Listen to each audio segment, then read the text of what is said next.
आज हम सब लोग एकता संगठन के माध्यम से जलगांव के पुलिस अधीक्षक डॉक्टर महेश्वर रेड्डी साहब की मुलाकात लिए। सिर्फ मुलाकात नहीं लिए बल्कि उनको रिटर्न में हमने एक कंप्लेंट दर्ज करे।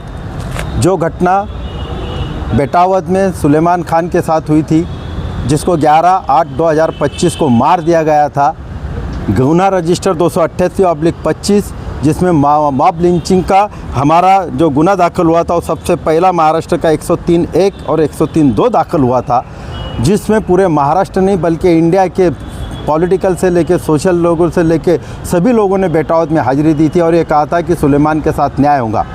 लेकिन अफसोस, बहुत अफसोस के साथ कहना पड़ रहा है कि सुलेमान के आरोपियों को, चूँकि हम इसमें SIT हमारी डिमांड पे हुई थी, सुप्रीम कोर्ट के डायरेक्शन थे कि मॉब लिंचिंग में क्या करना चाहिए, उसके बाद भी एक DYSP रैंक के आदमी, एक PI, एक API और उनके साथ लोगों की SIT ने भी पूरा का पूरा जांच किया। जांच में जहां हमको डाउट जा रहा था, हमारे फिरियादी ने हाई कोर्ट में रिट पिटिशन अर्ज दाखिल किया, गवर्नमेंट के अगेंस्ट में गए, गवर्नमेंट को इशू नोटिस हुआ और उनकी 13 तारीख को है। लेकिन फिर देखो खेल, ये किसका खेल है ये हम भी समझ सकते हैं, आप भी समझ सकते हैं। लेकिन देखो और अभी भी जागो।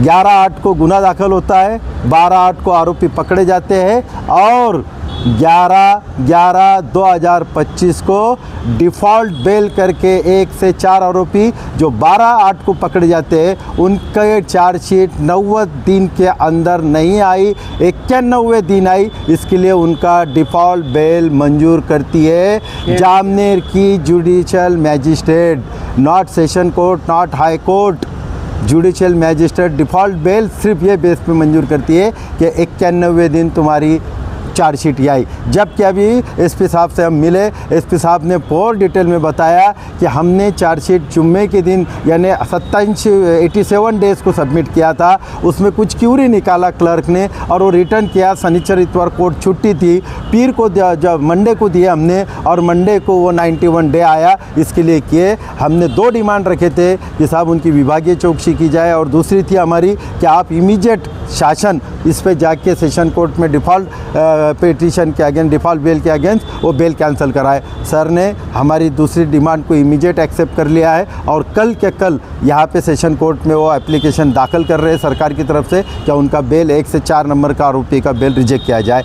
और हमने ये भी कहा कि अगर कोर्ट के क्लर्क की गलती है या आपने कोई साजिशी गलती है, उसके इन्वेस्टिगेशन होना चाहिए, क्योंकि ये पूरे महाराष्ट्र में गया था ये मैसेज कि मॉब लिंचिंग हुई है, जलगांव में हुई है। और अगर ये आरोपी ऐसे छूटेंगे तो इससे ऐसा लगेगा कि ये सरकार की, ये पुलिस की, ये कोर्ट की, ये सब की मिली भगत है और किसी एक समाज को टारगेट करके उसको ख़त्म करने की ये कोशिश हो रही है। इसके लिए अगर न्याय नहीं मिलेगा तो ये इस केस में हम कसम खाते हैं खुदा की कि हम ज़रूर रास्ते पे आएंगे, ताकि हम शहीद क्या न हो लेकिन हम वो सुलेमान को न्याय दिला के रहेंगे इंशाअल्लाह।